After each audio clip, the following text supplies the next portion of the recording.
Good morning, everyone. Please come in and find a place to sit, and we'll get started today. And hopefully, as people hear some talking in here, they'll come in from the hallways. Good morning to those of you that are here for the start of the day. My name is Kathy Cummings, and I'm the Executive Director of the International Alliance of ALS and M&D Associations. And I really, really want to welcome you all to Basel. And for those of you that are online, I want to welcome you to Basel virtually.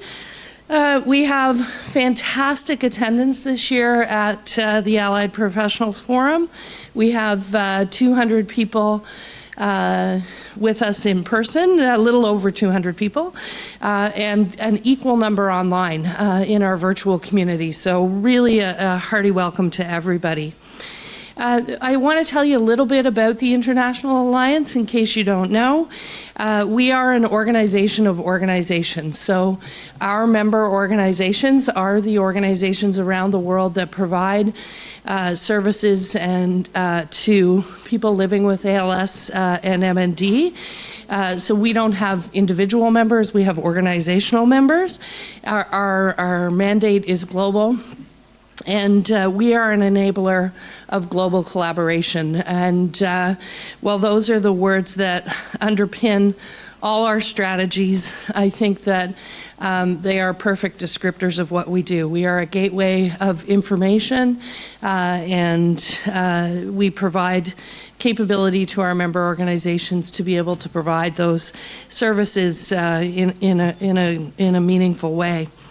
Our vision is a world free of ALS, MND, and we continue to look for opportunities to welcome new members in areas of the world where there perhaps isn't an ALS, MND association. So we have organizations that are quite large, down to, completely volunteer-driven, very small organizations.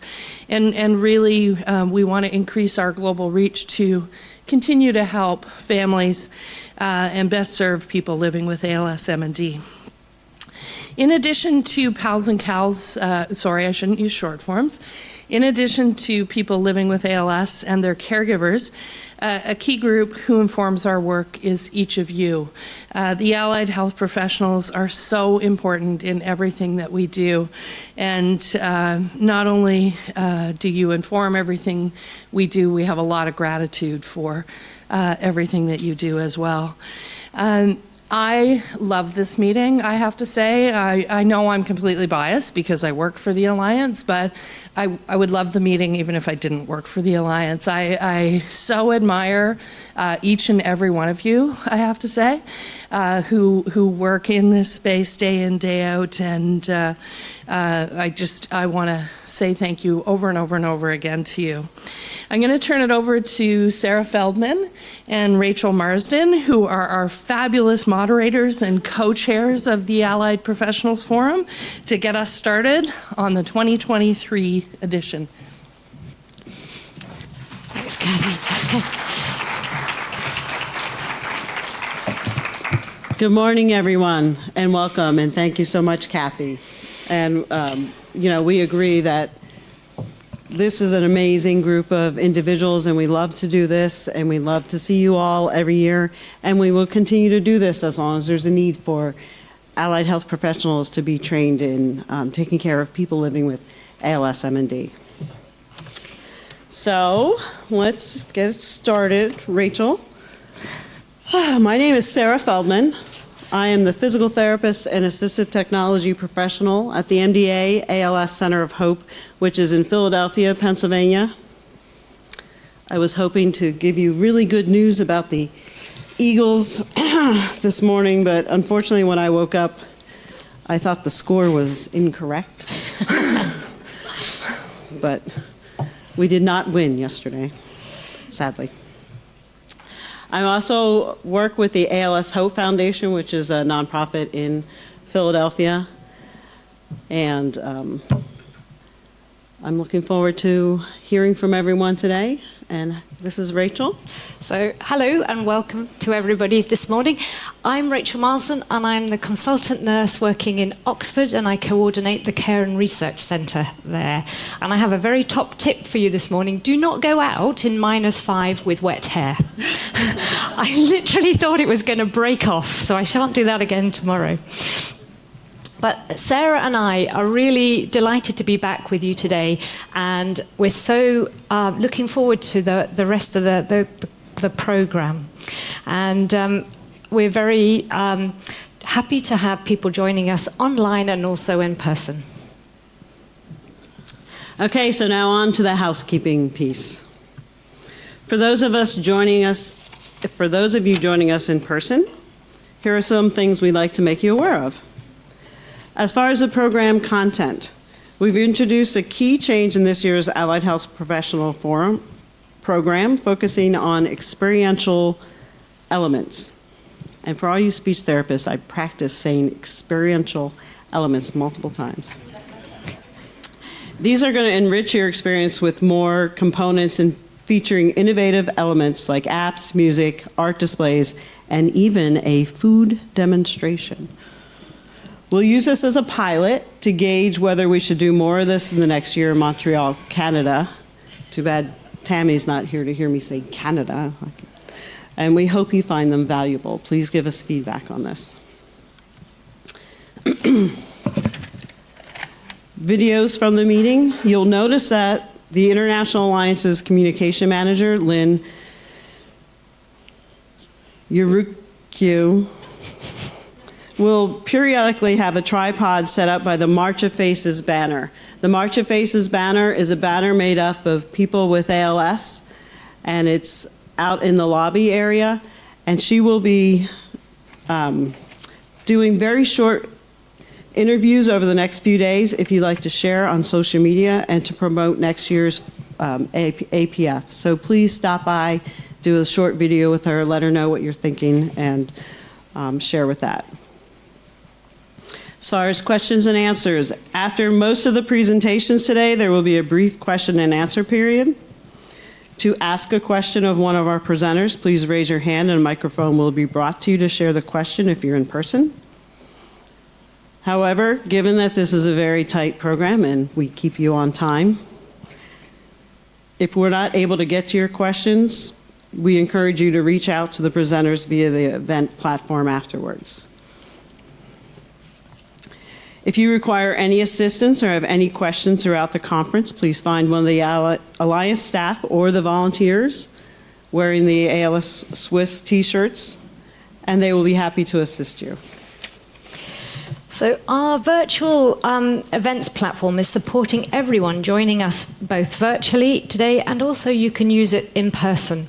So the following notes are really useful for the virtual friends, but also important for those who are joining us here in the room.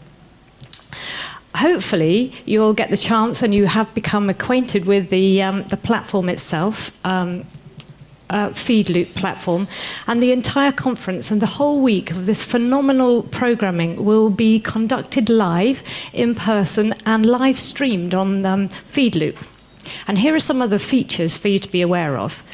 This year, we're able to once again offer a translation service, and thanks to the generosity of our translation sponsors, Biogen, to access this option, you click on the Show Captions button, which is located below this video, and you will use the menu to select the language that you wish the captions to be in.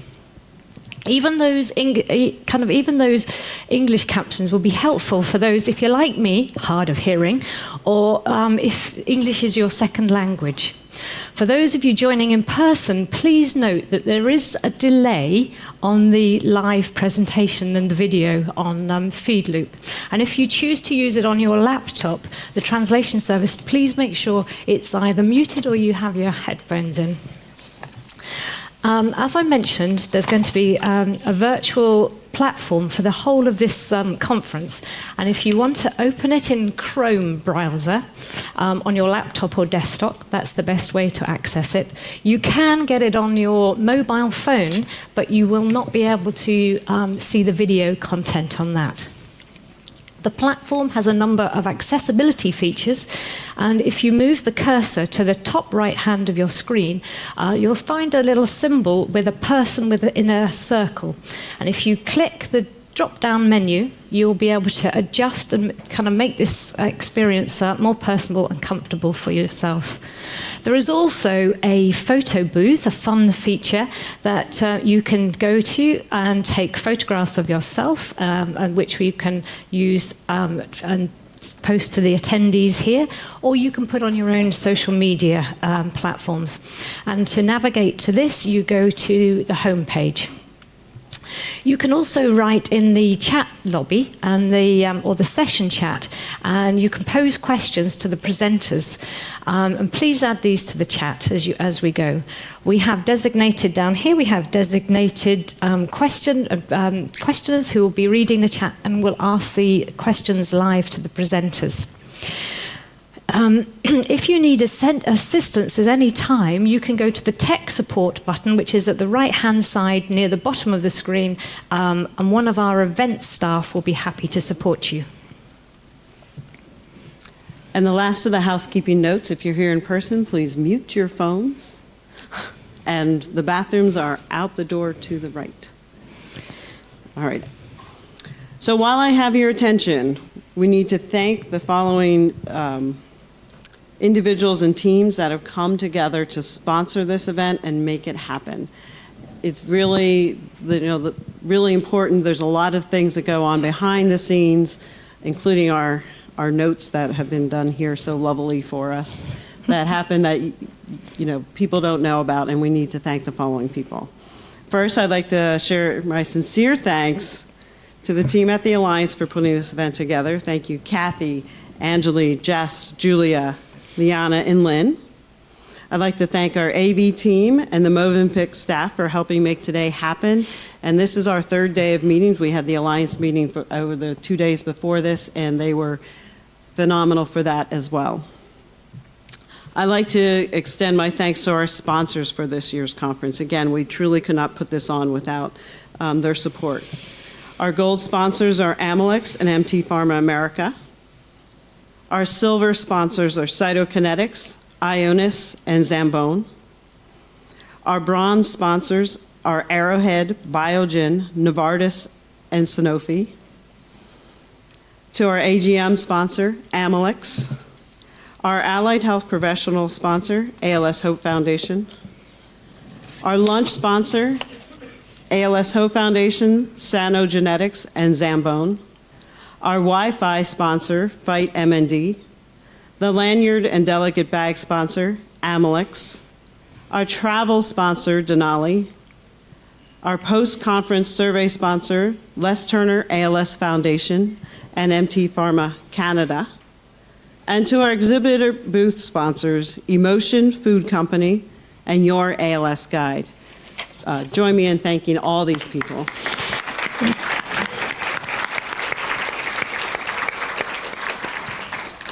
And now? So, to help us with our goal to raise awareness, support, and advocacy, this year we have, and every year we have a March of Faces, which is a visual display of all the courageous men and women, both past and present, with ALS MND. We have a printed March of Faces banner at the meeting here today. And we also have changed those photos to create a video, which will be on display throughout the year on our website, with permission from those pictured and their families.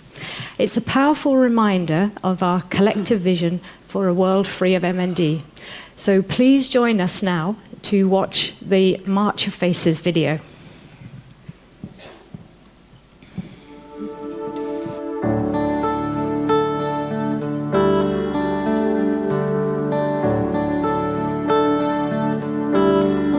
My new dream, I climbed a mountain I could touch the sky, and I felt no pain at all. In my new dream, I walked 100 miles. I could breathe the air, and I felt no pain at all. For love is free, and life is beautiful, and all I can see in a world that's meaningful.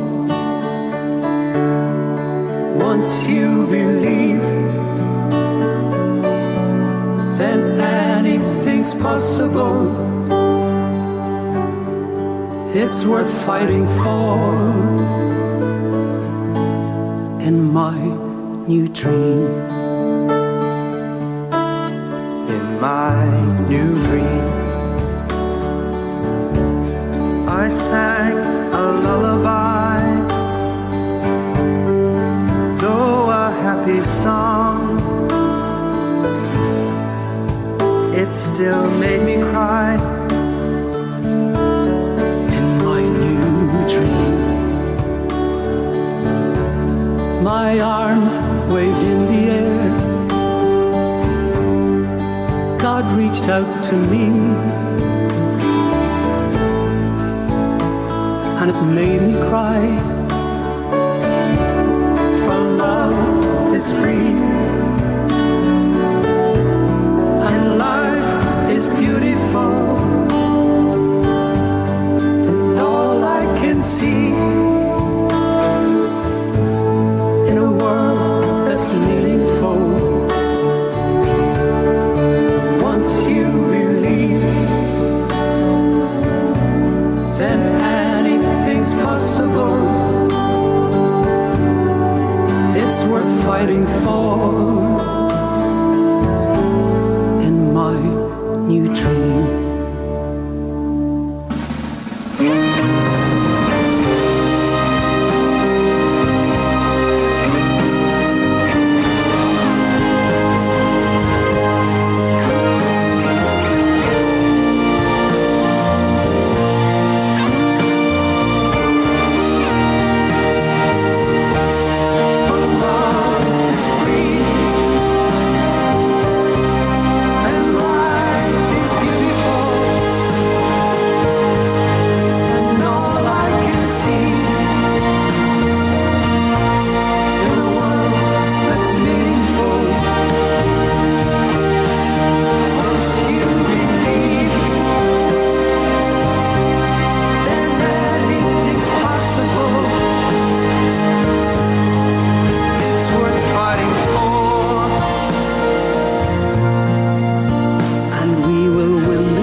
new dream.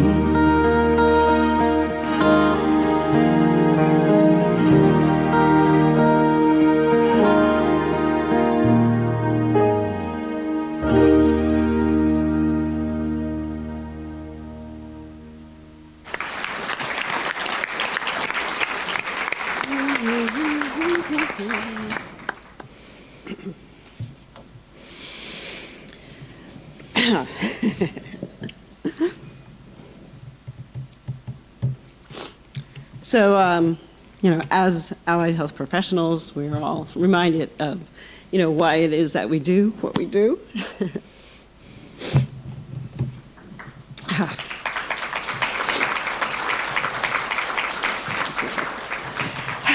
I'm so pleased I got to introduce this and not to respond to it after. So the music in the background is the song My New Dream by Roy and Terence Taylor.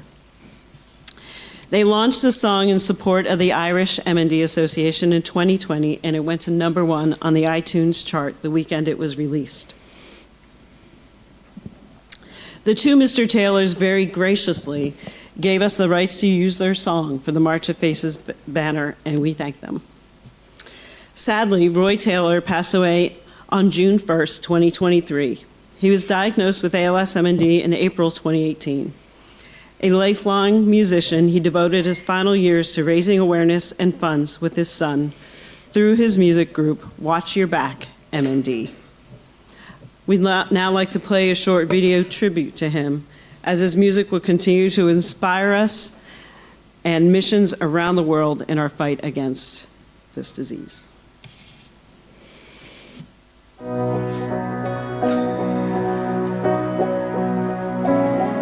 I came the road by music's door. I felt a love I yearned for more. Its passion how I long to hold, a love affair with ancient tones. And who can say where love will show? So pure, so fine, the gentle rose, the sweetest kiss I've ever known, was a teardrop falling on my soul. And who can say where music's born, free spirit of the soul flows on, encircles us with nature's womb, to breathe sweet life on a treasured home. I've wept with feelings from your past, your love, your joy, all music's heart. You bathed my life in mystery and gave freedom to my destiny.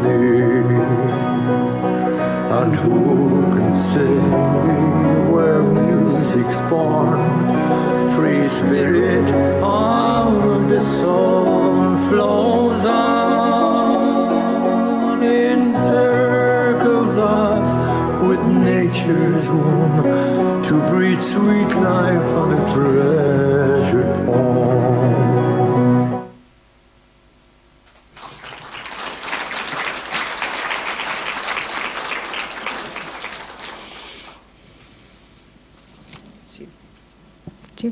It's me.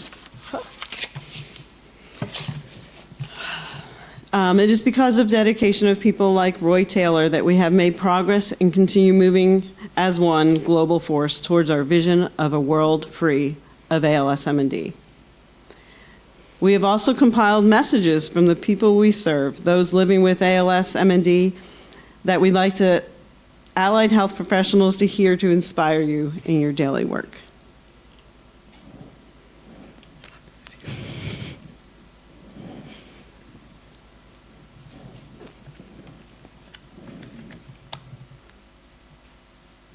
Hello, healthcare professionals. It is an honor to be part of your profession, not only as a colleague, but a patient as well. I know your passion for your profession, and I feel satisfied as I am treated by one of you. I am very proud for what all of you have done.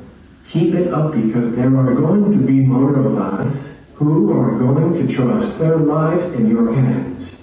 Thank you, and 1,000 times more. Thank you. Thank you for attending the Allied Professional Forum.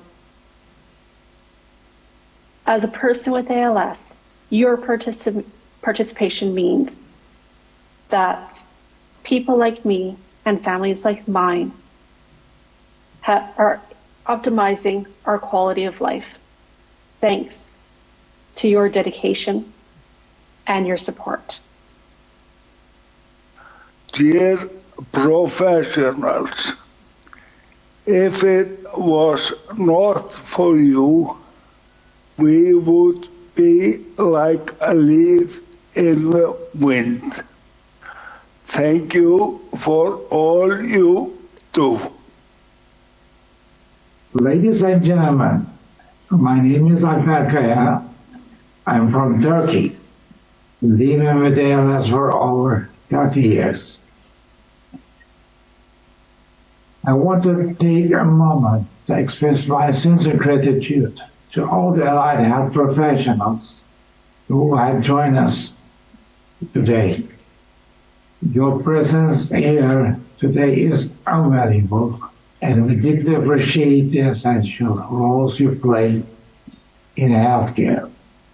We recognize and applaud your dedication, compassion, and tireless efforts to enhance the health and well-being of our communities.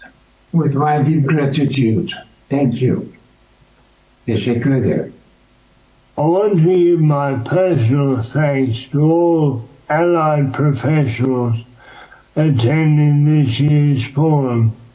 The dedication of your time and effort to participate and contribute is sincerely appreciated.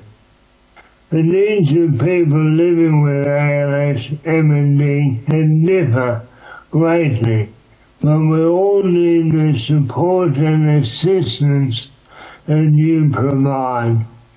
In my case, I found the care and advice of MND nurse specialists, speech and language therapists, neurophysiotherapists, and orthotic technicians invaluable.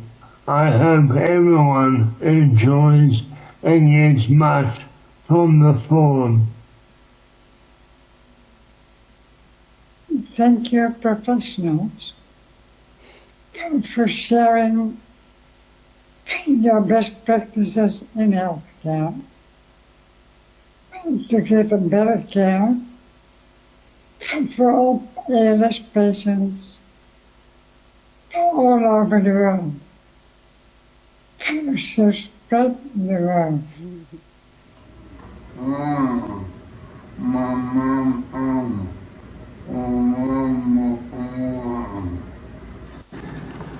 Hi everyone, my name is Orlando Rees and I'm honoured to attend virtually the Allied Professional Forum of the International Alliance of ALS MND Associations. I want to thank you all for your dedication in supporting people like me who are living with ALS MND. You are hard-working people who make our lives more comfortable, meaningful and hopeful. As a person who has been living with ALS MND for 23 years, I can tell you that my health professionals are very important to me. They are not only providing me with medical care, but also with emotional support, practical advice, and personal connection. They are helping me to cope with the challenges of this disease, to maintain my dignity and independence, and to enjoy the best quality of life possible. They are also advocating for me and for the ALS MND community, raising awareness and promoting research for a cure. I am very grateful for everything you do, and I hope you know how much you are appreciated and respected by me and by all the people you serve. I thank you for being there today, and thank you for being there for us every day.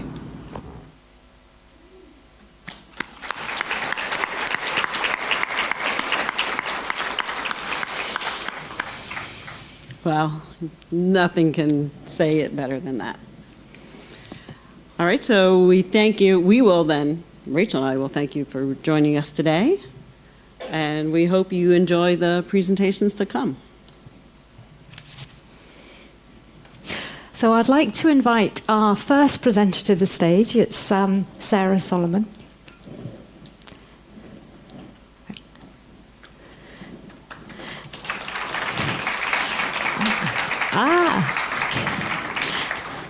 And they will be doing, and Helen, and you'll be doing a talk on embracing risk, enabling doing for people living with ALS, MND.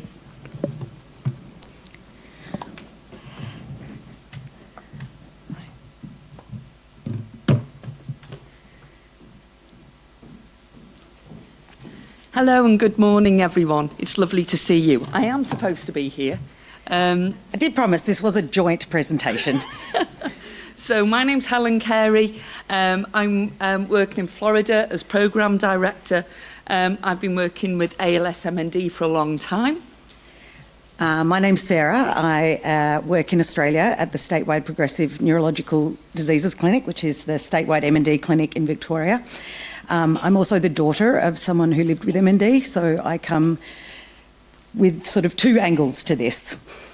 And I'm also the daughter of somebody who had MND, so we share lives together. And this is actually the first time we've met in person. So we met earlier this year. Sarah was presenting. I'm going to be honest, I was like, oh, here's another occupational therapist presenting, and I'm sure they're going to talk about adaptations and equipment, and it's going to be the same thing. And Sarah came on, spoke, and I was like, yes, somebody who thinks quite similar to me. I've talked about exercise and positive tiredness, so you can see where my mind goes with motor neurone disease, trying to work as an allied health profession positively with this disease, and she thought exactly the same as you. So it's not going to be any surprise that we're talking today about embracing risk and how we enable people with ALS. So with no further ado, I counted up 43 years between us working with people with MND ALS. And what we're going to do is be challenging you to talk about how you can embrace risk rather than be risk averse when working with our clients. So hold on to your seats. This is going to be a critical look. We want you to think, we want you to reflect. We want you to think about the people that you have treated, the clinical reasoning you have made over the years, and I want you to challenge and think, could I have done that a little bit better? Okay. So the challenge for us here, as you can see, is being able to predict.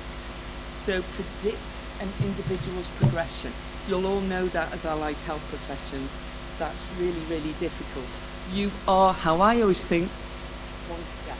You're one step in front, thinking how this disease progresses and how you can compare as you're going along.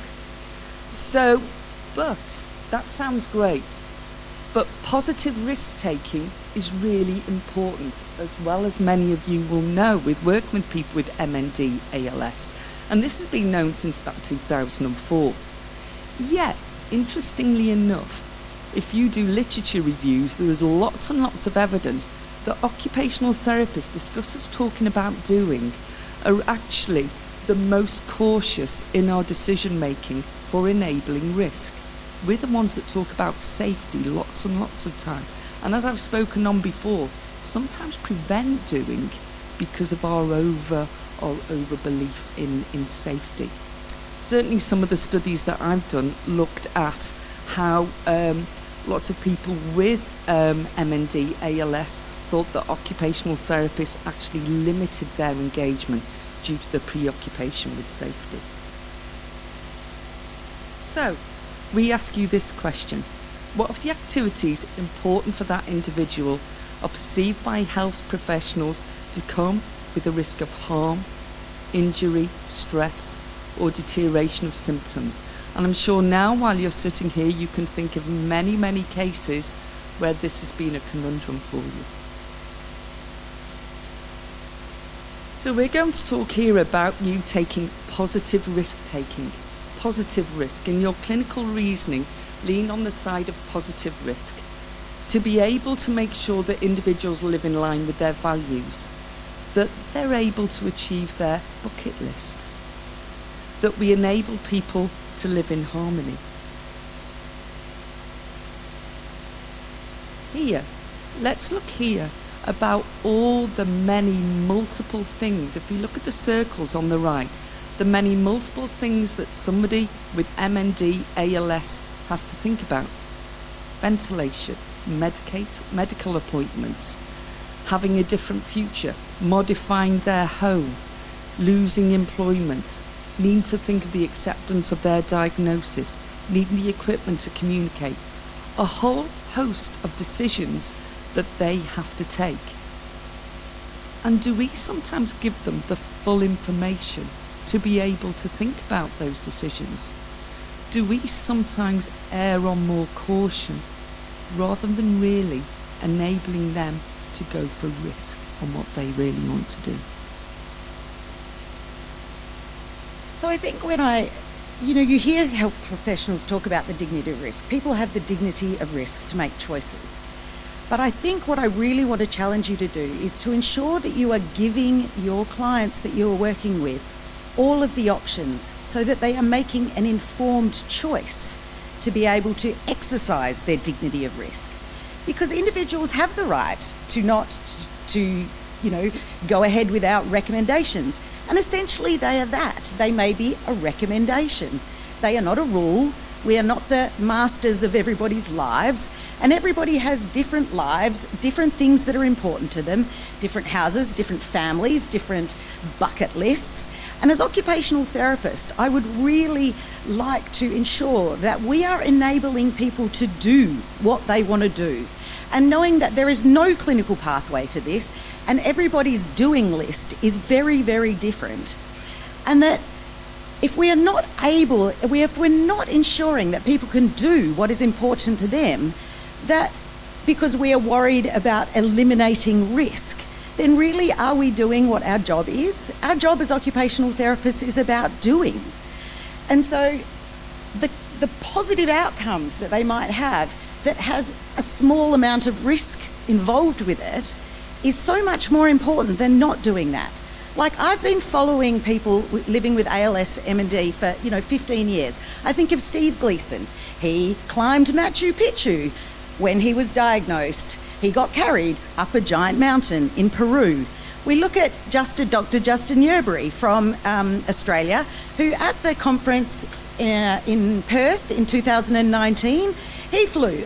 A lot of people went, oh, you can't fly, it's going to be too hard, you've got too much stuff, you're on a ventilator, blah, blah, blah. Nope, his OT and his physio made some very excellent negotiations with Qantas, our local airline, to get on the plane beforehand to measure it up to make sure that he could get on. You know the other thing he did? He got in the ocean in Perth, in a beach wheelchair that was organised because that was his bucket list. Now, there was probably a lot of therapists that were freaking out about that, but he was like, you know what, it's my bucket list, and he did it. So when we talk about dignity of risk versus duty of care, what do we mean by this? So the dignity of risk is the absolute right for a person to choose what is important to them. We do that every day. We choose to get in the car, we choose to get on a plane, to come to Basel.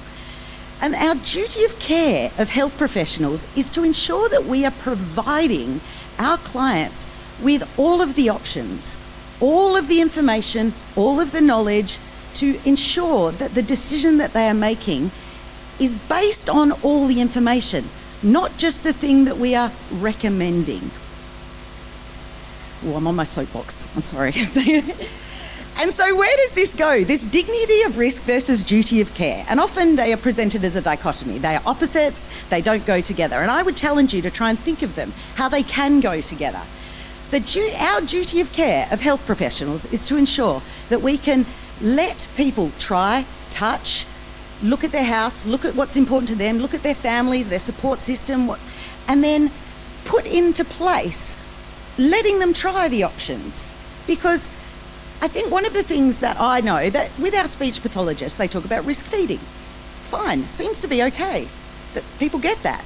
The neurologists talk about, yes, to have a PEG or a REG or not, or uptake ventilator or not. And all of a sudden with OTs, we're like, oh, you can't transfer like that because you might fall. And I just it seemed to me like a real kind of the other end of the spectrum. And you know what? I might fall over too.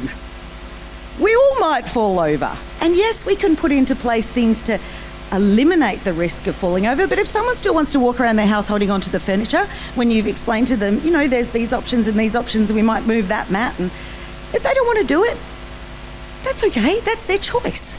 These are, adults. There is a balance between providing all the information to allow people to exercise the dignity of risk, and that's what I'm going to talk about a bit more now. How do we facilitate individuals to make an informed choice to choose positive risk? We, as health professionals, need to provide all the information. We need to do a good evaluation of that person, what's important to them, where they live, how they do things. And we then need to trial, because we can't expect someone who's got no lived experience of the way that their body is changing to make a decision without actually trying it. I often hear therapists say, oh yeah, I told someone about, you know, a wheelchair and they said no. I'm like, did they actually get in it? Did they actually have a go? Did they actually see this wheelchair, this wheelchair, this wheelchair, this wheelchair, to look at different, you know, houses and sizes and where they want to go? Do they want to go down the bush? Sorry, that's really Australian. Do they want to go? Do they want to go for a ramble in a forest somewhere, or do they just want to go down to the shops?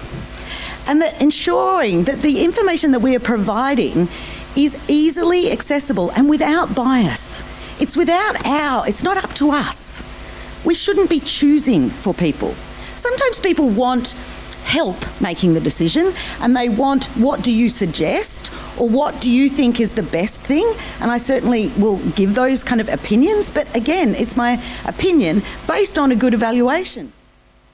And I always say to therapists, you need to give people, you know, there's this way of doing it, this way of doing it, this way of doing it. And this is the pros and cons and pros and cons and pros and cons and the risks and the benefits and the risks and the benefits and the risks and the benefits.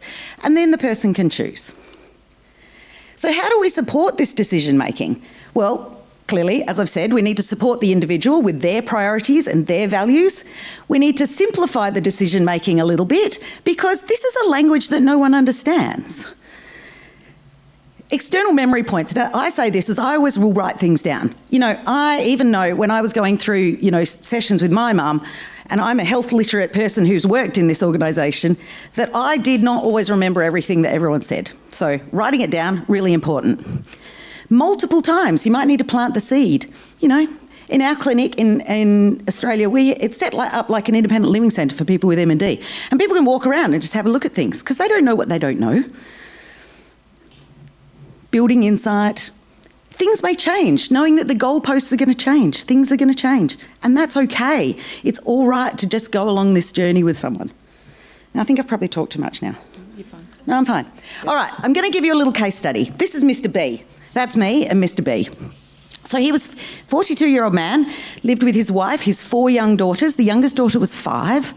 He was diagnosed with flail upper limb MND, so he had lots of lower motor neuron signs and ended up with very non-functional upper limbs. Now, the first time I saw him in clinic, he absolutely wailed. It absolutely devastated him what this meant for his life, his future, everything that he'd planned to do with his family. He was able to walk and talk, and he really didn't want to engage. He was like, I just want to go and sit in a dark room and not think about this. This is just really, really upsetting for him. And in my very Australian style, I sat at the kitchen table with him one day and I apologised in advance for my potty mouth. And I said, Mr. B, what is shitting you the most about this? And he said to me, you know, Sarah, I think, you know what's shitting me? I can't smoke without help. Now, this man probably needed an AFO, he needed a wheelchair, we need to start talking about his bathroom and his access. You know what? All of that went out. That was not important to him. The thing that was important to him was being able to light a cigarette. So, what did we do? I was like, okay, this is part of, you know, getting in with this kind of, you know, ensuring that what I'm doing is important to him. This is the thing that's important to him. We have a thing in Australia called the NDIS, which is our National Disability Supported Scheme, which is where the money comes from. And I put that in as a goal.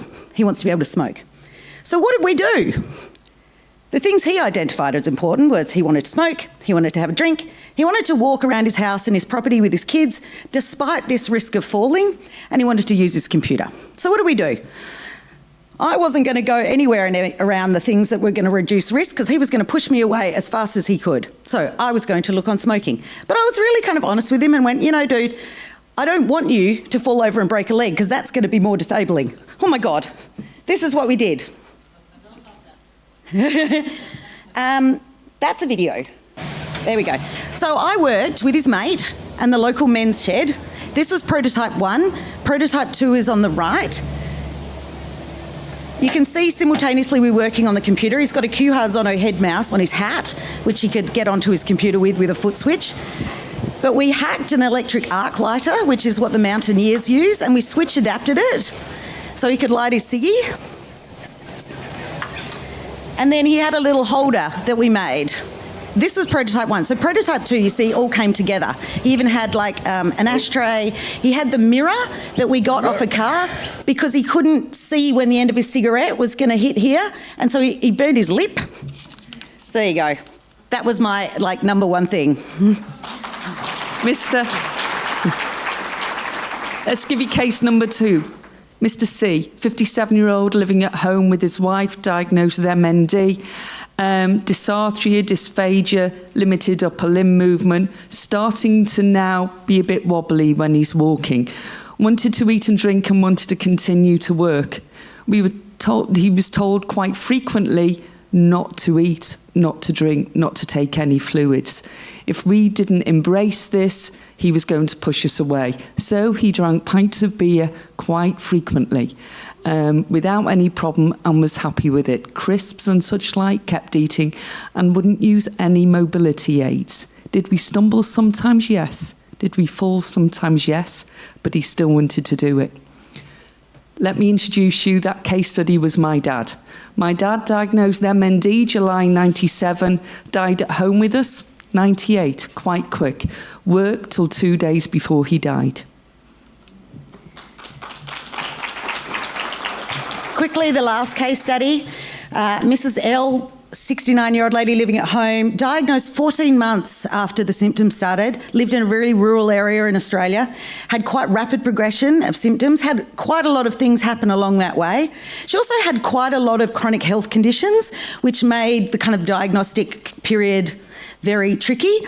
Now, she was a stubborn old bird, very country Australian woman. She didn't want an electric bed. She wanted to stay in her bed. The house was small. The house was old.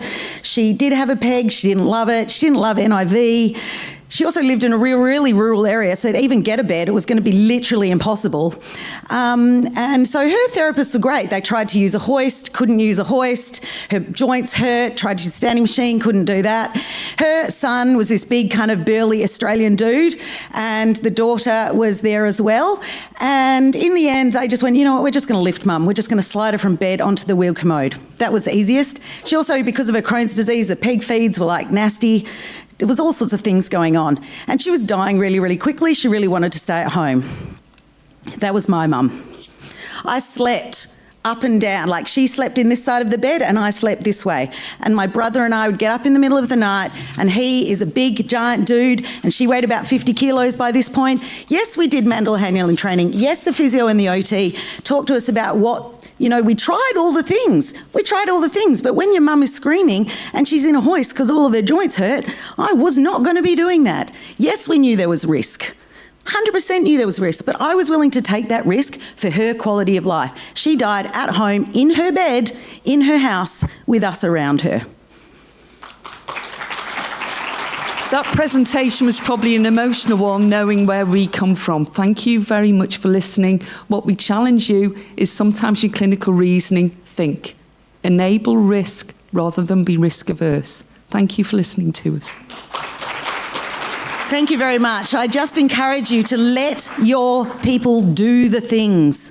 Do all the things. We live with risk every day. Don't let it not enable our people that are already facing their own mortality to not do what is important to them. Thank you very much for listening. So, Sarah and Helen, thank you very much. I'm now working from an up-to-date script, so I know you're here, Helen.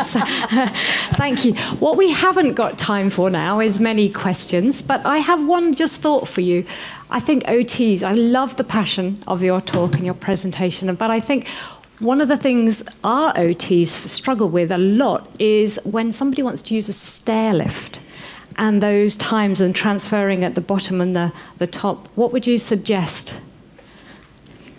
Trial all the things, trial the different transfers. Let them do it. I mean, I live in Australia, so there's not many stair lifts in our world, but, I did work in England for very many years. I think, again, it just comes down to trialling all of the options, exploring the options. What is the option if they can't get on and off their stair lift? Then they might have to live downstairs. But again, I've had clients that, you know, whose family have carried them up and down the stairs, and that's their choice. And I think as long as we're making sure that we've explored all the options and the person's choosing to use the stair lift, having known what all the options are, then sometimes they just will organically decide that this is too risky now.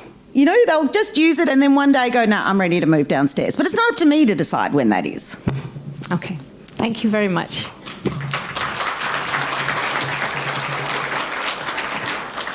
So I'd like to now welcome Jarnell Chudge and Wenda Gregory. And their presentation will be Experience of the Soul. Hello.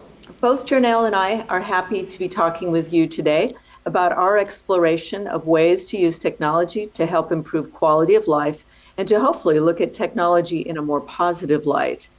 It seems that in the news today, we hear about games and technologies such as AI in a negative light. We hope to change, or at least allow you to consider, another way of viewing these technologies. Our talk today will start with an overview of the current state of using these technologies to improve the quality of life for people with a number of illnesses. We will then move to explore some of the possibilities we have discovered, including the use of AI tools for storytelling, art, and the creation of community around these areas. We also want to explore the idea of how avatars might help others express themselves and use them for personal exploration. So here's a little bit about me. How I found my way to using games and technology to improve the quality of life of people with ALS. In my case, it came from lived experiences. While I was working for a large game company, I was diagnosed with cancer. While my prognosis was good, it didn't stop the worry, the anxiety, and the loneliness that one often feels with the possibility of a life-threatening illness. To help me through my treatments and my negative thoughts, I turned to the only thing I knew, which was games. I had been playing an online game called World of Warcraft at the time and decided to use the game and my avatar as a way to reflect and as a visualization tool to help me process what I was going through. This experience took me into a whole different direction and led me to try and find other ways to use games and a variety of technologies to bring about social change in the areas of health. Then a few years back, a friend and former colleague of mine was diagnosed and sadly passed with ALS. And I became even more committed to explore ways to use technology to deal with this horrible disease. Then through a series of chance meetings with people working in the MND ALS space, Jarnell and I first met. Since both of us came from the tech industry, we wanted to let people become more aware of the possibilities that games and their related technologies, and now with the appearance of AI, might afford people as well. So I always start and think about this just about every day, actually. So one of the questions that we want you to consider is, can game technologies and generative AI be used to bring about transformative changes in health? What are the possibilities, the potential that these technologies, especially those used by the game industry, could be used to improve the quality of life for those with disabilities, including mobile, visual, audio, and emotional?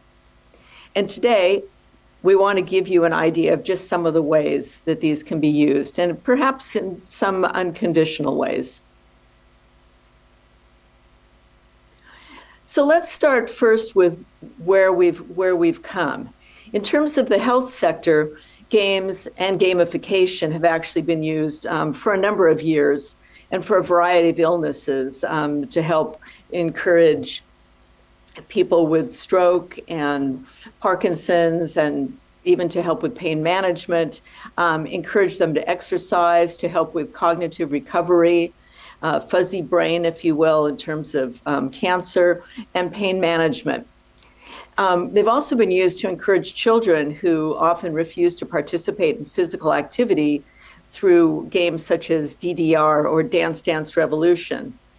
Other games, such as That Dragon Cancer, was designed by a game designer whose family was dealing with their young child who had cancer, and was designed as a way for people to understand what friends and family and the child were going through. Games have also been used to help with impairments, especially children, to participate in activities that most individuals enjoy and take for granted, but through improved accessibility allow them access and really a sense of normalcy. I think this can also relate to older people who, as they age and encounter physical and visual disabilities, can still enjoy games. And I think you're finding that game developers are integrating greater accessibility into their games today. In terms of the use of games and game technologies to help people with MND or with ALS, we're seeing that VR is being studied as a way to help with physical therapy and reduce anxiety through the immersion of VR into more contemplative spaces. I also think that the use of games might also be helpful in helping people cope with anxiety and, again, improve their quality of life, perhaps in a way similar as I did with World of Warcraft. Also think that the possibility for socialization through multiplayer games could really show promise to help building community for people with ALS. Hello, this is John L. And one of the areas that I'm going to go into a little bit more detail is some of the games that we developed while I was at Microsoft, the rationale that we had behind them. We know that, for example, people living with severe motor and speech disability spend a disproportionate amount of time in indoor settings and often report feelings of isolation. They have limited means of self-expression and hence a reduced quality of life. And when we talk about experiences for the soul, as our title, what exactly do we mean by that? I guess any activity we do which has meaning or purpose for us can be said to nourish the soul in some way. And among the routines of everyday life, in particular, we want to focus on experiences which enable PALs to participate in the creation of art and music, may serve to empower such individuals, and has been shown across educational, clinical, and therapeutic contexts to support growth in self-esteem, confidence, cognition, and improved quality of life. We know that for many people, engaging in artistic pursuits is a natural activity and one which is easily accessible. For example, videos on the internet, relatively inexpensive software, made access so much easier for people of all ages and skill levels to be able to craft their own music or express themselves via various visual media. Yet, little work has been conducted to design expressive technologies for those with limited or no motor ability, where technology and creative expression are inseparable and extreme constraints have to be fully taken into account. Now, while I was at Microsoft, with the iceverse games we developed, our aim was to restore critical, expressive, and creative channels for people severely affected by disabling conditions, such as severe speech or mobility impairment. We designed the technology to have as low a barrier of entry as possible while providing as much scope for expression as possible. We wanted these games and puzzle experiences to be something that could be used collaboratively with caretakers and family members. So the games that we developed, Match 2, Tile Slide, Double Up, and Maze, they cover areas around memory, spatial awareness, reasoning, maths, and so on. And they were designed and developed in close collaboration with PALs. And we went through a pretty thorough process of testing, feedback, and iterative refinement before releasing them. And over to the right on the slide here, I've got one of the games that we mentored a team of students at University College London put together called Of Mice and Messages. Once again, very creative, very engaging, very immersive, and having a number of different levels to keep the person involved and provide increasing levels of challenge. And then with this game here, Duo-Rhythmo, we partnered with a team of students at Aalborg University in Denmark, and they were incredibly talented, 6 of them. And what in particular they wanted to do was to make music creation and collaboration accessible. And we worked with them in relation to people with ALS. And essentially, the app enables people to collaboratively and remotely create music in real time. And the team themselves, as they got more involved and more engaged and learned more, they worked closely with end users in Denmark and had great support from the International Alliance and the M&DA Association in the UK as well. Now, important to note is that all of these games are playable by everyone, and that was important too. We wanted to make sure that different input methods were supported and allowed the applications to be accessible for everyone. They're available in the Microsoft Store and demonstrate the value of moving into the dimension of play, expression, creation, etc. So looking ahead to what the future may hold, I'm going to hand over to Wanda to talk about avatars and the empowering role that AI can play. Thank you, Jarnell. As we started out in the beginning, avatars is one of the areas that we want to look at in terms of the possibilities. We want to look at how they could be used to help people with ALS, and really all of us, expand who we are through the creation of avatars and how we connect with others. It is our goal to show a variety of ways that this technology can be used. Through the use of avatars, individuals can talk with others without feeling uncomfortable with their physical features, such as in games. This is something that we see in multiplayer games, and this is one of the ways that I used my avatar when I was going through treatments for cancer. However, it might be possible with the integration of AI into avatars to allow people to communicate with others in a new fashion. One of the projects we are currently scoping out is about personalized avatar design via the Motion Input API being developed at UCL. Ultimately, though, this is about exploring how this can help us come to a better and deeper understanding of being and personhood, and ultimately our sense of self, our identity, and how we want to relate to the world around us, how we wish and want to present ourselves. We are also looking at developing different avatars that can be used for different interactions and portray different parts of our personalities, with the ultimate goal of how this can help us arrive at a deeper understanding of ourselves. Now, I should say as a disclaimer to everything that we've talked about as well, that these technologies we have mentioned have a need for mindfulness to be ethical and to have a greater understanding of the policy issues surrounding their uses. Moving on to where we see some opportunities in the world of AI, particularly generative AI, are programs such as Midjourney, which is an art program which also uses Discord, which is being used for gamers today in general to communicate with other players.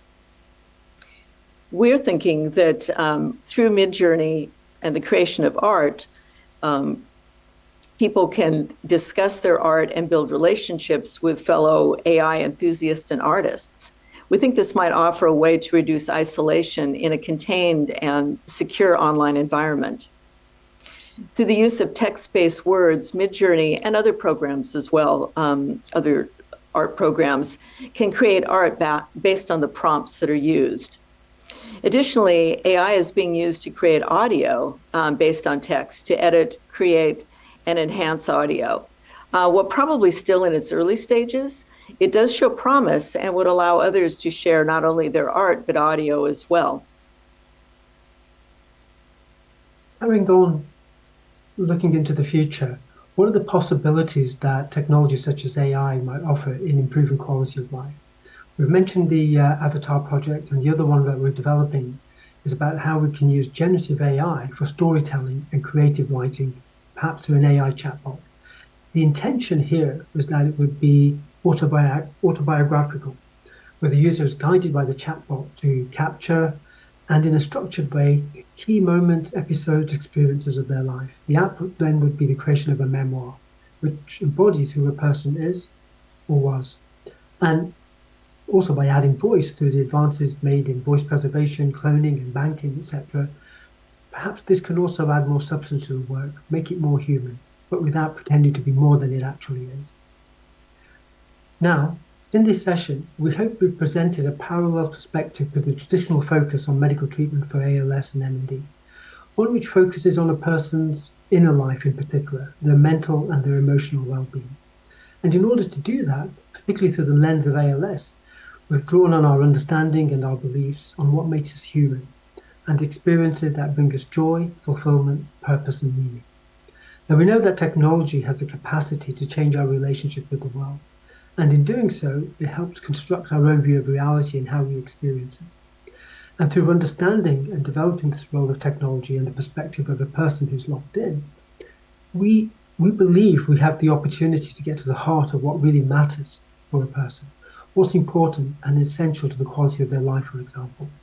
And it's our belief that critical to that is the awareness and consciousness that we bring to each and every thought and interaction, and our ability or the capability provided through technology to express ourselves. So what does this mean in relation to the future and the way in which we use and deploy technology in support of our humanity and our connection to the world around us? Important considerations in this space are to make sure we inform the use of AI through guiding principles, and that they reflect the socio-cultural norms of our lives, which account for so much of life's richness and diversity. And secondly, we strongly believe in the importance of interoperability and community, making sure that our collaborations are built on open standards and are interoperable with other systems, so that they're not tied to any separate organization or company, but are part of an inclusive ecosystem, one which allows us to express our humanity in ever more diverse and empowering ways. Thank you. Thank you.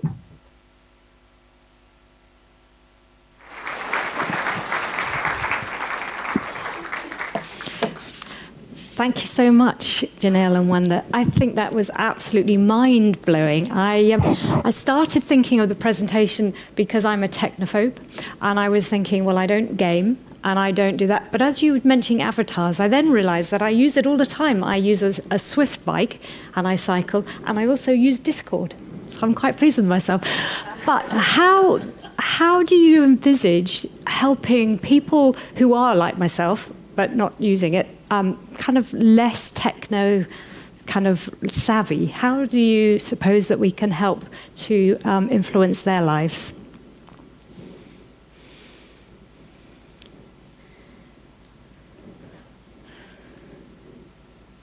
Do you want me to take it or do you? I guess I'm taking it. Hello, and I do wish that we both could have been there in person. I'll just say that, but I'm in Iceland teaching, and Jarnell's in the UK. Anyway, how do I think you could do that? I think that the tools I think the accessibility to the tools for a wider audience is becoming, I think they're working to make them easier, to be really honest. While I teach computer science, I'm not a programmer. And yet I can find my way around these tools. I think that Midjourney is particularly interesting because it is connected to Discord, and I think that you can get into these pretty easily, or you can, there's people that are willing to help and such. But I do think that the tools and the how-tos, if you will, once you're in it, you sort of get into the flow of wanting to really learn more about them. I don't know if that helps, but it's it's possible. It's totally possible. Anything's possible by the sounds of it. Thank you. Are there any questions online at all? No questions? Any questions in the room? Oh, yes, we have. We're just going to take the microphone over.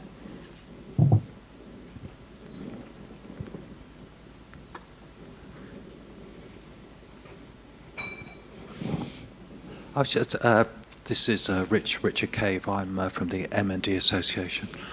I was planning on having a quiet morning, and then the first lecture was just incredible, and actually got me thinking about what is functional, what is useful, and functional useful should be measured in the person we're working with, functional and useful, as opposed to our own. And that was just totally inspiring. And now this. And I guess it's a shameless plug, because the guys here are talking about Midjourney, about art for AI, and actually how the benefits of art for AI may be about reducing isolation. In fact, there could be many other use cases. In fact, there are many other use cases. And in the corridor, I have a table where the M&D Association, along with a group of fantastic people, have created an AI art for generation for people living with ALS. It was co-designed by people with ALS. It works through Grid 3 and Grid for iPad, which means if your client uses eye gaze, switch, head mouse, direct access, any combination, they can create art right now. So this is AI generated art, and this thing about AI, it feels very abstract to us as professionals, but it's right here, right now, and I think it can make some huge benefits for our clients, indeed ourselves. It's just that we need to be involved. We need to be involved. Our clients need to be involved. And there's no reason. Well, there are plenty of reasons not to do it, but AI is already here, and it's already very powerful. The real problem is that we're not involved yet. Thank you, Richard. Any other questions in the room? Yes.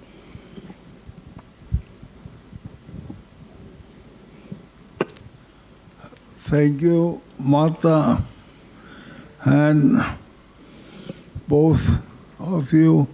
We need this in a package somehow. Something that we can go into the store and buy this package.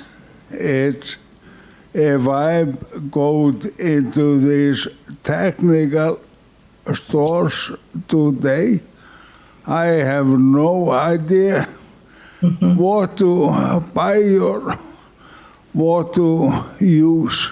So I want you to make a package for me and be ready to use. Yeah, I was just going to say, I think that's we talked about design underlying sort of principles, the way that we approach it as designers and technologists. And we touched on, well, go back to the previous question, the importance of access and accessibility. And Richard, the way that you reinforce the importance of co-design, and in particular taking into account situation, environment, and context. And of course, one thing that we didn't talk about is distribution, awareness, and how to break down those barriers of access. So certainly that's something that we will take away, I guess, on behalf of the Alliance, and speaking now as a member of the ITAC, something that we can go away and think about, well, how can we provide more information, education about what's out there, different ways in which it can make a difference, and the different ways in which people can sort of access and use that technology. So I think it's a great suggestion and a challenge for us to go away and look at what we can do to make a difference. And I think in terms of accessibility, with AI such as Midjourney and such, since there's no it's accessible online with Midjourney, and I particularly like Midjourney because it is on Discord, and because you can build community on it, and from a privacy perspective and such, you can lock it, you can keep it in a contained environment so that you don't have to worry about other people just coming in. So you can have a built-in community, if you will. But it's accessible now. You can, I guess I'll give another plug for Midjourney. What I like about it is that you can purchase you can do a subscription model, or you can just go on and you can use it. You just kind of go in there, and it walks you through, but you don't have to go anywhere. It's just right there, as is Chat, as in OpenAI and ChatGPT and DALL-E and some of those other ones. But I like the community elements of Midjourney better. The other ones are don't really have that feeling of community. You can share your work, but it is accessible, and which is, I think, is the beauty of it. It is all online, and for the most part, it's free. Janelle and Wenda, thank you so much for your presentation and all the thought it's provoked in the room. It's very exciting. Thank you. Thank you.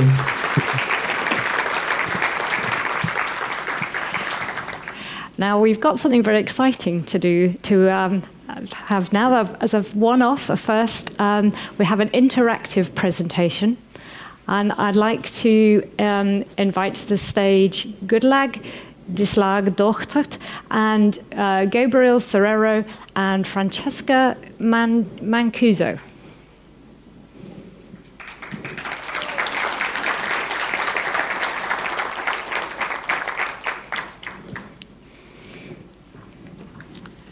Hey.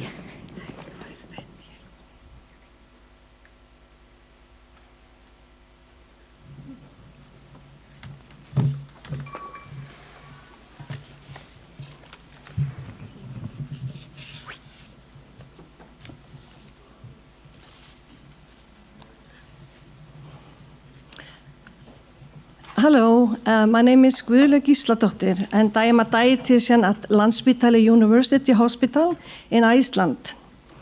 I and my colleagues, Gabriel and Francisco, are here today to emphasize that eating with dignity is a human right and an important part of the perceived quality of life.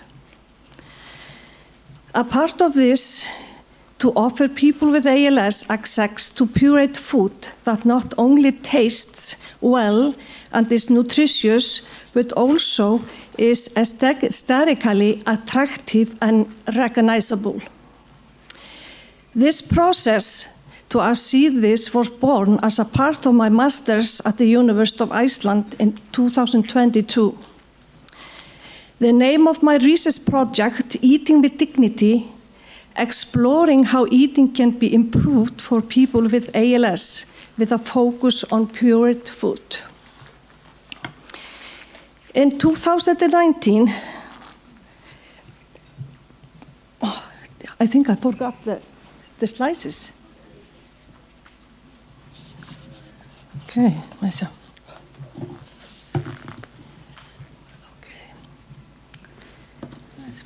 Yeah, the process to achieve this, in 2019, key stakeholders in Iceland met, including the president of MND in Iceland, a chef, and a food service dietitian at the Hospitality and Culinary School of Iceland. We were very keen to see if the school could be a leading force in this culinary style and molded pureed food. The school started this engagement by teaching appealing pureed food by hosting a 3-course dinner party where molded pureed meal was served.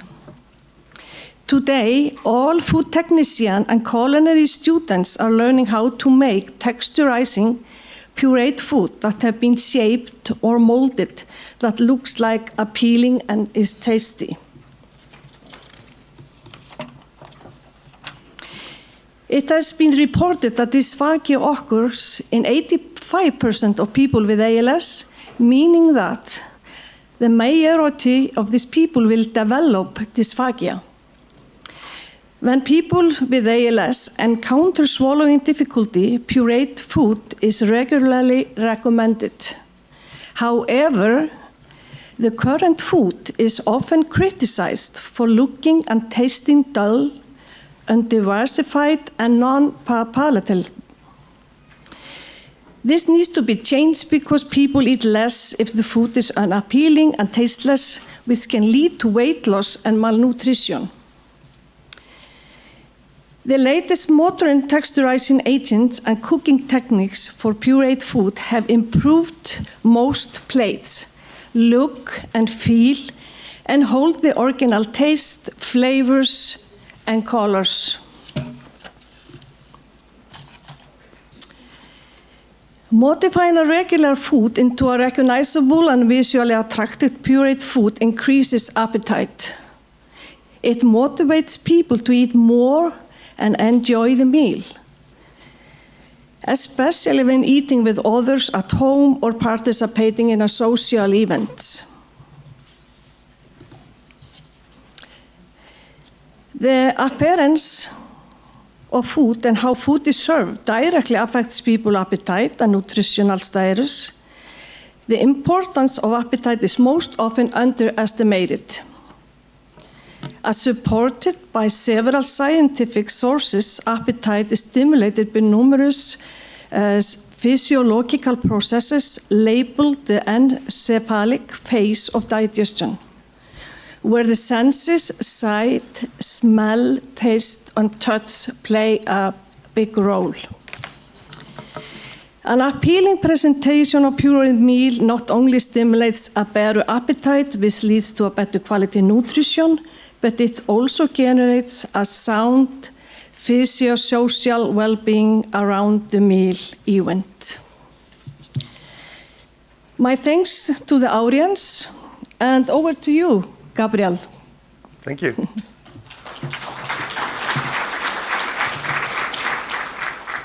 Thank you, Gulag, for your introduction. And yes, I am going to make you a demonstration on how easy it can be to transform the food. As you know, dysphagia issues, the problem is in the swallowing process, and I heard recently that it's also a question of salivation with MND and SLA. So what we need, in fact, is enough water. Our food is made of water. How can we use it to make the food more easy to swallow, at the same time give a shape, and at the same time be able to reheat the food if we want to eat the food, if we want to eat the food hot. It's quite simple. The question is the binding agent. You have a lot of binding agent on the market, but they are mostly thickeners. So we needed something that is vegan, that is compatible with any confession, and where you have only seeds and seaweeds inside. So I developed a specific formulation that helps anyone. As you see, I'm not wearing a cook, a chef, because everyone can do it. From caring people to industry, it works the same way. So how do we reproduce a strawberry? We need strawberry. We can buy also frozen strawberry. We can buy strawberry puree. Whatever the product you take at the beginning, it will be the product that you have at the end. You mix and heat.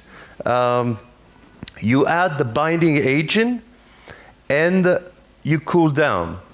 You got the strawberry at the end. So it's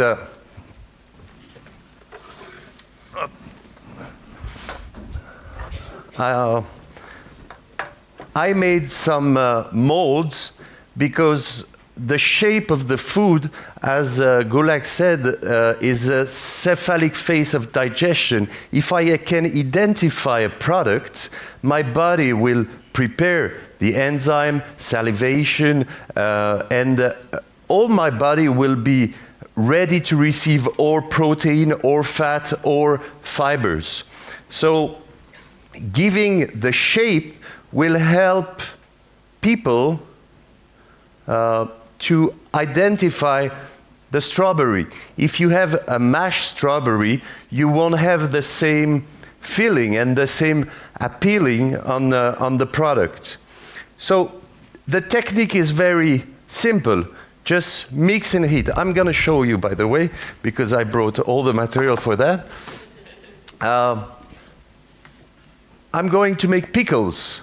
You have pickles on your plates.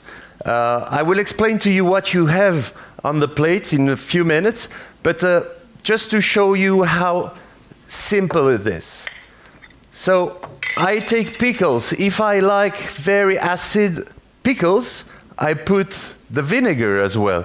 If I like it less acid, I put water instead. Here we'll make the right pickles.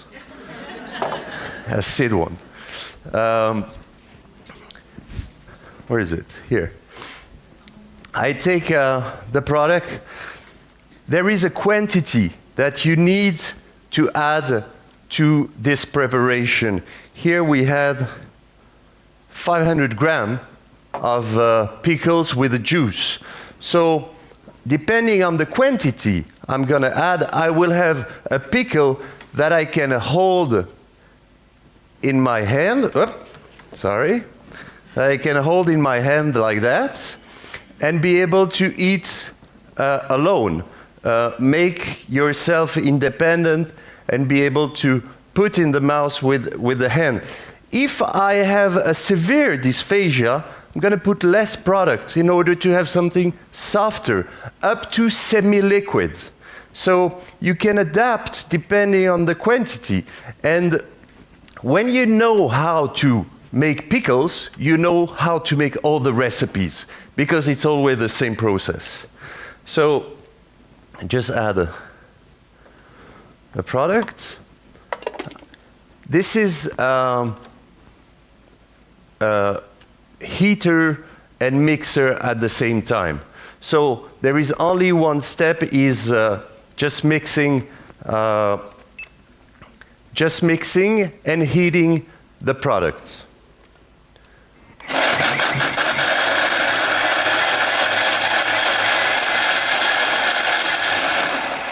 First you mix very hard to break all the particles, and then you put in on heat, and then the processor will work alone. If you don't have this, it's not a problem. The same thing can be done with a normal stove. I just take the jellifier, put with the liquid only, heat, melt the binding agent, and at the end I add the pickles and mix them all together. When I am done, I just pour the preparation on a tray and put it in the refrigerator. And I will get, after 10 minutes in the refrigerator, my pickles. So it's as easy as it looks. Now, of course, I can prepare, if I need to prepare in advance, I can put my mashed with my binding agent in the freezer, and when I need this, I put in boiling water, it melts again, and this is green peas. And I pour again in the mold, or in a Tupperware, or in a glass, whatever containment you have. So put it back in the refrigerator, and then you demold it and can reheat the product. So I'm going to show you a little plate, how it could look like.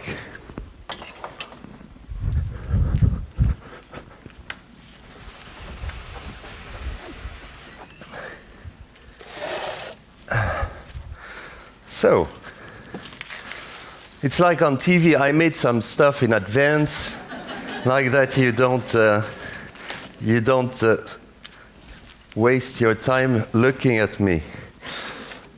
So, here I made some chicken, some green peas, and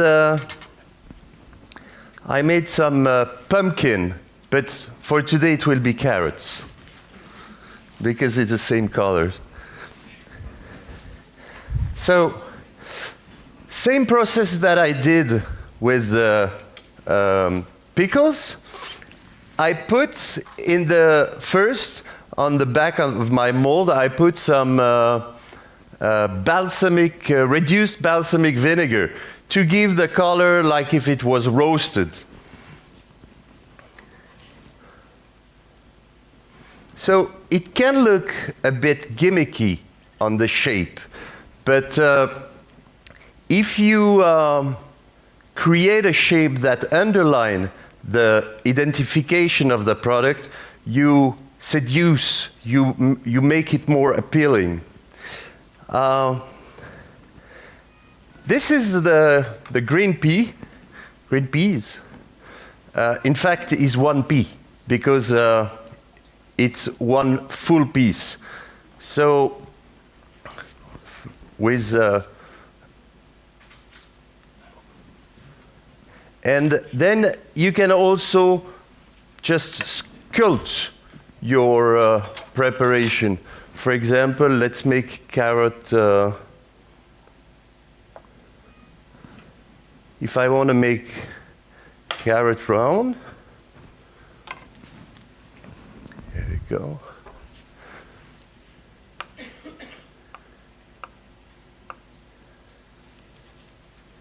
And here you have your rondelle of carrots. Okay. And then the sauce, and your plate is ready to be reheated in the oven, in the microwave as well, but very slowly, like 200 or 300 watt. And you can reheat the product. The product is made for hot preparation. If I put the right amount, it's made for hot. If I put less, it's made for cold. Exactly like, I'm going to show you. If we want to make a strawberry tart,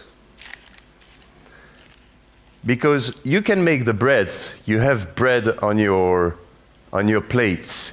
The bread, I use rye bread. Why? Because it's the most nutritive bread, and it's tastes better because white bread have the interest of texture. So you can do that with almost every type of bread, biscuits. You can make pasta, rices. There is no limit. If you want to make lasagna, it's the same. On your plate, you have 2 different cheese. You have Gruyère from Switzerland. You have goat cheese, also from Switzerland. You have 2 types of olives, black and green olives. You have pickles. You have the red one is a beetroot salad. So the salad sauce is inside the product. You have pineapples and pears. So you can just pick and try. Don't use your teeth. Just use the pressure of the tongue and the mouth. And there is nothing else added than the product itself. And of course, you can use the natural skin of the pineapple or of the melon to make your preparation. And as you are going to try the food, you're going to see difference of consistency or pieces inside. Why? Because you don't want to give completely mashed food when you don't need it. If you can keep some texture, you want to keep some pieces inside and evolve while the disease is evolving, but not doing it in advance where you don't need it.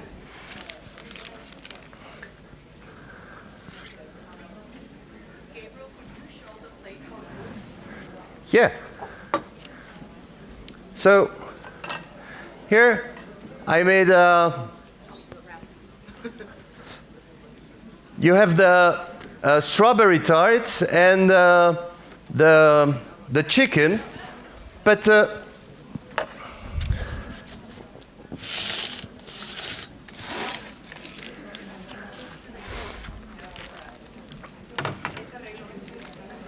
the thing is that you can bring back all cheeses to people that like cheese. You can do fondue, raclette, Gouda, whatever the region come from, you can transform. In fact, you can make a soft cheese out of every cheese. If I take the goat cheese, I can then just cut exactly like I would do with a fresh cheese. I can create a cheese that is appealing and that I can eat with my hand. So this is for the binding agent part. There is no limit beside your creativity, and there is no limit in the type of product you want to use. It can be from can, it can be from convenience food, it can be industrial food. It will work the same way.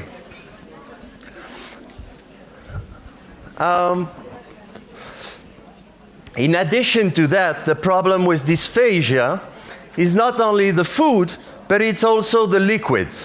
The liquid is a big issue because we take a lot of time with the thickener to prepare the liquids. So how can we make it faster and easier? There you go.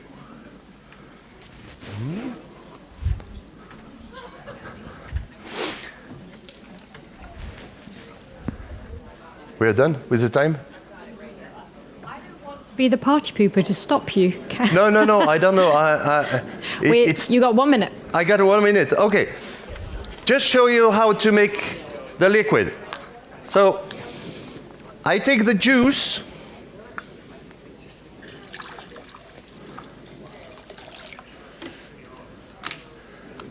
I take the thickener agent, but only the active products, not the sugar that are linked with it usually.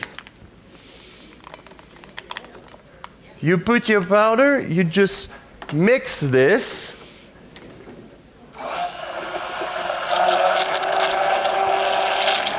And this is what you're going to prepare in advance and keep it in your refrigerator.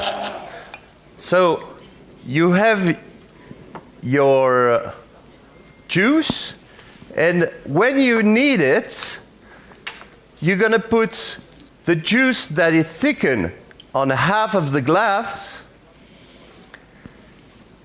and the other half will be normal juice. And you can decide what is the viscosity you'd like only by balancing normal juice and thickened juice. It will work the same way with how to enrich a product. You can or add protein or keep it that way. Thank you very much.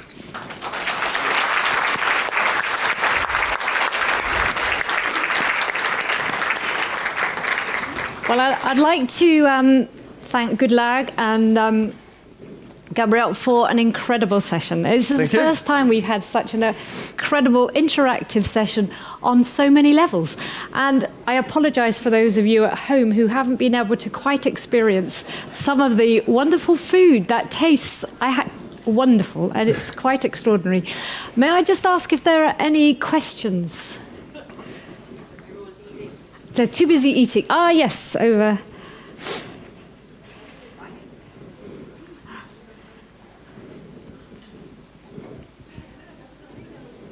Hi. Hello. Am I on? You can hear me? Hi, my name is Carrie. I'm a speech pathologist at Penn State Hershey ALS Clinic in Hershey, Pennsylvania.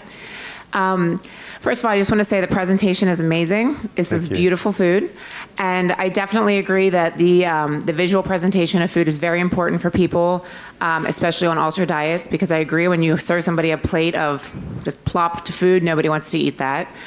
So I think that's very important. But I do have some questions. How do you account for the research that shows that we know two things, that modified diets don't really show much improvement as far as dysphagia, as far as aspiration, and outcomes as far as modifying diets with safety and just ultimate outcomes with modifying diets, solid textures? What kind of research do you have to show that this actually shows improvements in ALS patients? I don't make studies. I work with patients that have dysphagia. So I adapt the texture up they are able to swallow it in security. And as it's a personal perception, and it's very unique from a person to another, you have a standard that represents maybe 60 or 80% of the population that can eat a certain texture, and some other needs to be fine-tuned. The key element is always to keep the dry material and the liquid linked together when you mash it. This is the big issue. When you have that separation of elements, then you create wrong aspiration issue. So it's a question of the position of the people, if they are doing only one thing at a time. But I don't have any studies that makes you think that it will be better this way or the other way. It needs to be tested on the patient. Can I answer these questions also? Yes, we have research about the pure food, that people are usually not eating the food if it is not recognizable on the table, and they feel different. And we have research about it, that people eat more when they recognize the food that they are eating, and they can be eating food that looks like others are eating with the same table. So, yes. I guess my question is more, though, that we know that there's more risks of eating modified solids than eating regular, or like modifying the solids. We know changes the nutritional quality, it changes the protein, it changes the nutritional value of the foods. Yep. So I guess I agree with you. I'm not questioning the intake of this versus pureed foods, but I guess just from a speech language and a dysphagia standpoint, my question would be not necessarily what value, the presentation of it is beautiful, but is this truly helping when, from a speech pathology standpoint, we're trying to move away from recommending modified diets so much, because we're starting to see more and more in the research that modifying diets may not be the way to go moving forward in our field, because we're finding that it's just not as helpful for our patients, because the risk versus the benefit in treating dysphagia is not what we once thought it was. I think it depends on the level of dysphagia you are facing, but at some point you won't have the choice, depending on the pathology, you won't have the choice to modify the texture. But then how do you modify it? Do you modify it the right way by having an homogeneous paste, alimenter bowl that is adapted for the swallowing process? Or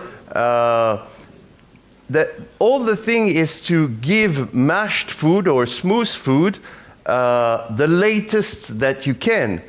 If you can manage, if the patient can manage the food with little chunks, with little pieces, with a certain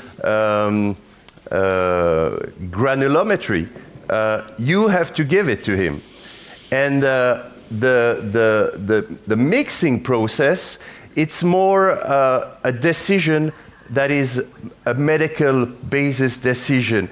And it's not because you choke once that you should have modified texture. And the problem is that very often in hospitals or nursing home, when you choke once, by security we give you modified texture. It needs evaluation and it needs to be tested. Mm-hmm. And the speech therapist, they always do the check about the dysphagia, if people have the dysphagia, and they decide what the texture should be used. So, yeah. So I think this is a really interesting discussion, and I think we need to kind of talk and explore this more, maybe later. But I just want to thank you both very much for your interactive session. I think it was extraordinary. Thank you. Thank you.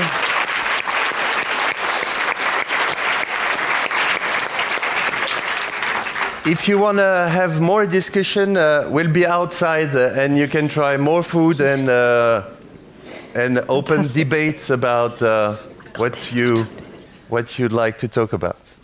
Thank you. So it's now time to take a break. For those of you virtually, do step away from your computers and stretch your legs and have a coffee. For us in the room, there is coffee available outside. And please may you be coming back here for 10:15.